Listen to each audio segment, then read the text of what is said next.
8.5 साल पहले आप एक मूर्ख राजा की भूमिका निभाए थे, लेकिन आम जनता को बरगलाए और बहकाए थे। आज फिर एक बार उस नोट को वापस लेकर, 2000 के नोट को वापस लेकर, हालांकि ये सारी बातें मैं जानता हूं, आप लाए क्यों थे वो भी मैं जानता हूं, आप वापस क्यों ले रहे हो वो भी मैं जानता हूं। ये तो मैं देश की जनता को बता रहा हूं आप क्या कह रहे हो और कैसे गलत हो। वास्तव में अगर क्या है वो तो मैं पहले भी बता चुका हूं, अभी भी बता दूंगा 2 मिनट में।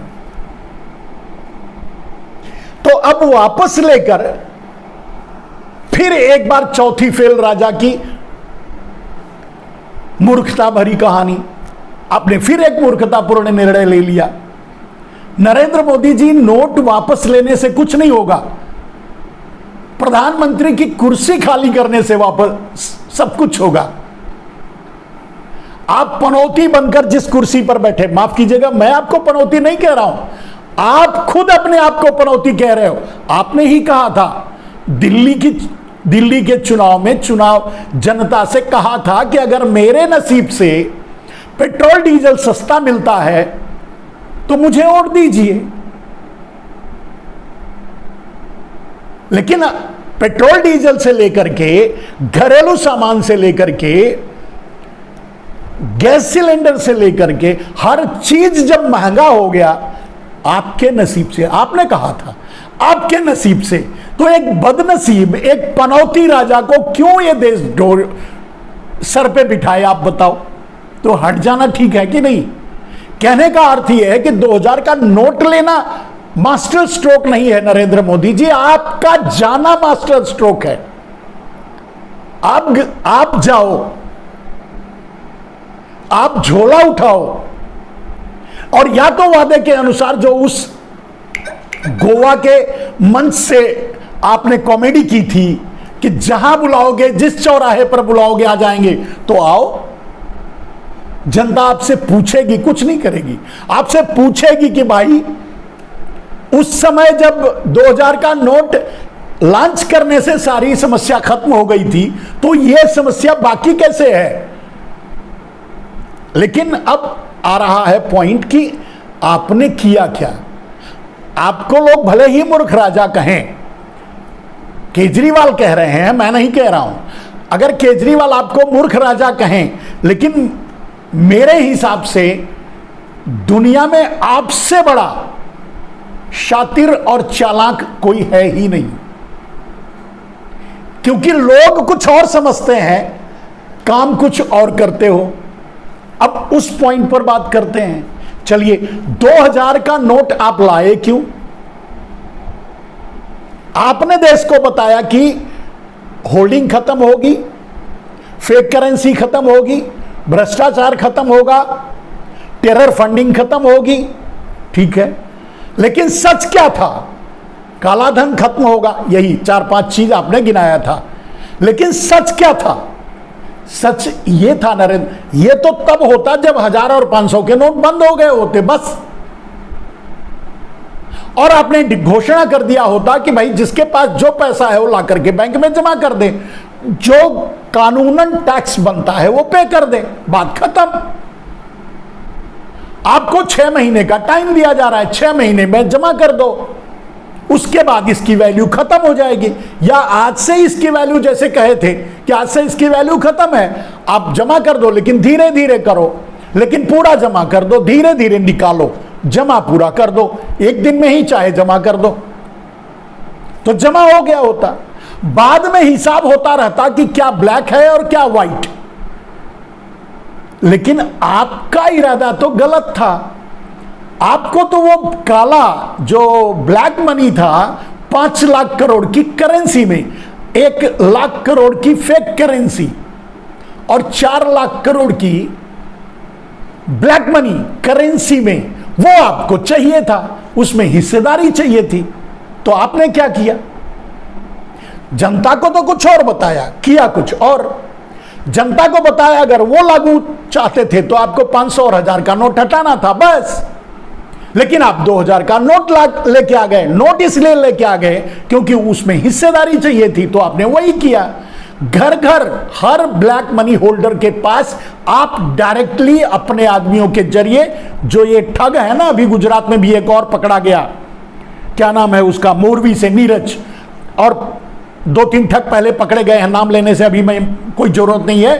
तो जो अंडर कवर एजेंट हैं उनके जरिए आप ये काम किए, हर काले धन वालों को नोट बदल के आपने दे दिया, 50% ले लिया। उस समय आप जब लोगों को जब 1000 और 500 का नोट हटा करके 2000 का नोट लॉन्च किए, तब आपसे सवाल किया गया कि बड़े नोट के कारण बता करके अगर छोटा नोट को रखा जा रहा है, बड़े नोट को कारण बताकर हटाया जा रहा है, तो उससे भी बड़ा नोट ला करके ये भ्रष्टाचार का कौन सा खेल है? और वही आपने खेला था। मीडिया आपके साथ थी, जो आपको मास्टर स्ट्रोक बता रही थी। वो तो यहां तक कह रहे थे कि नैनो चिप लगा दिए नोटों में। अब बढ़ते हैं आगे। तो आपका इरादा था 4 लाख करोड़ का जो ब्लैक मनी है वो आपको चाहिए, उसमें से 50% हिस्सेदारी। किसी के पास 1000 करोड़ का था तो 500 करोड़ आपने ले लिया, 500 करोड़ उसको उसके घर तक पहुंचा दिया, काला धन सेटल हो गया। और इसीलिए पहले सब लोगों के पास नोट पहुंच चुके थे, जो बड़े बड़े ब्लैक मनी होल्डर थे उनके पास नोट पहले पहुंच चुके थे। जनता को तो आपने बाद में लाइन में खड़ा किया। हालांकि आप इशारा कर रहे थे कि भाई जिसके पास है वो शांति बनाए रखे अपने पास, 50-50 हो जाएगा। बाद में वही किया। 5 लाख करोड़ के काले करेंसी में काले धन यानी फेक करेंसी 1 लाख करोड़ और 4 लाख करोड़ जो काला धन था, उसमें से 2 लाख करोड़ की हिस्सेदारी आपने ली, 2000 का नोट बदलकर उनको दे दिया।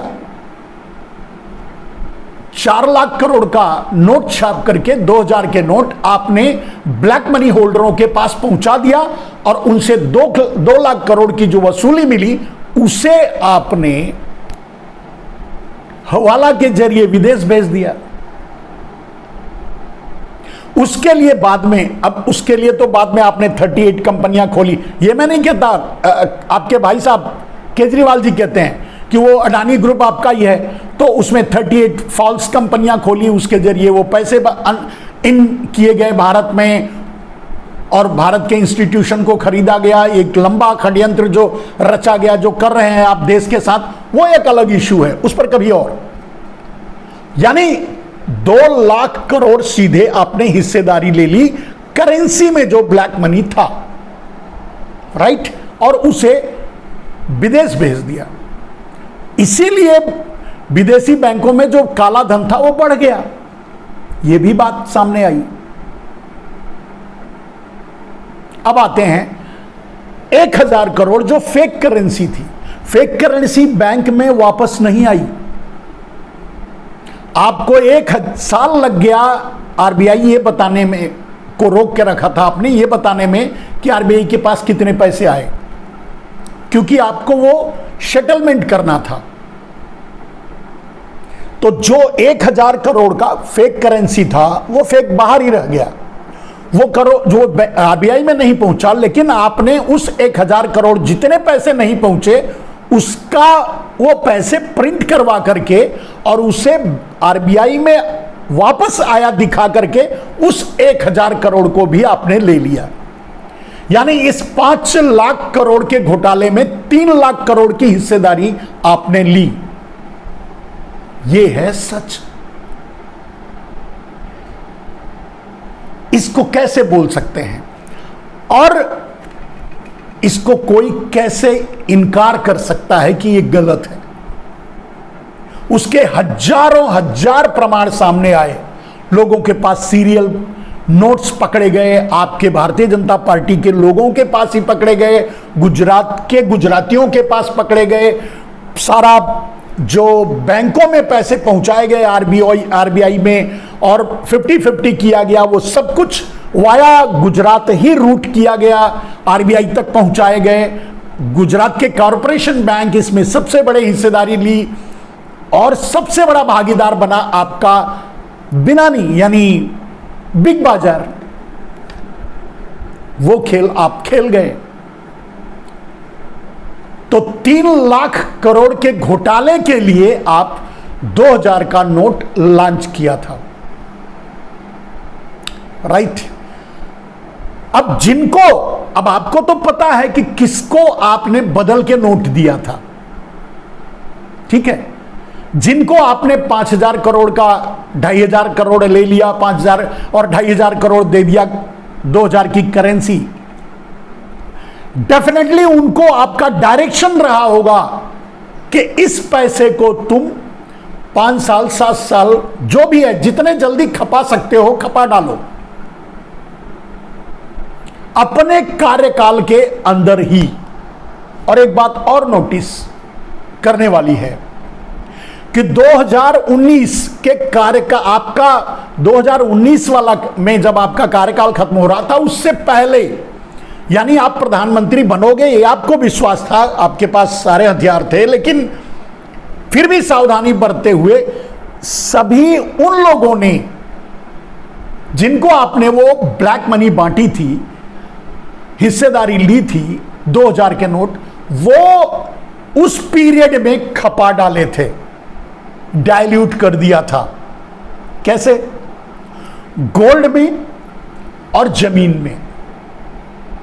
और जब 2016 आपकी नोटबंदी से लेकर के 2019 आपके दोबारा प्रधानमंत्री बनने से पहले अगर रिकॉर्ड को चेक किया जाएगा तो सबसे ज्यादा खरीदारी गोल्ड की भी हुई थी और सबसे ज्यादा खरीदारी जमीनों की भी हुई थी।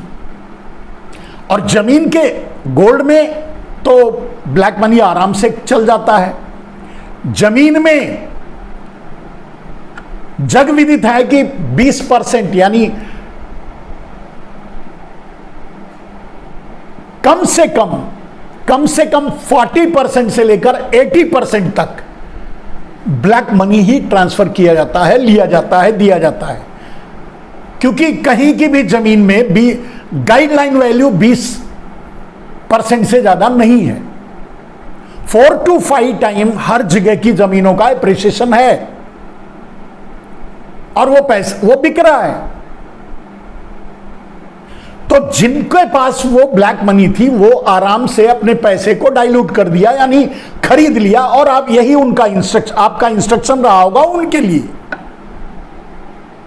जिनके पास आपने 50-50 करके पहुंचाया, यानी उनको बचाना आपका फर्ज था, वो आपने कर लिया। अब उस नोट की जरूरत उनके पास नहीं है। अब मध्यवर्गीय या जरूरतमंद लोग जो अपनी जमीनें बेचे होंगे इस पीरियड में, उनके पास है। उन्होंने तो अपना मामला निपटा लिया।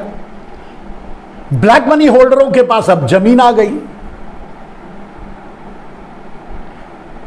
यह खेल बड़ी आसानी से समझा जा सकता है, देखा जा सकता है हर जगह, और यही सच है।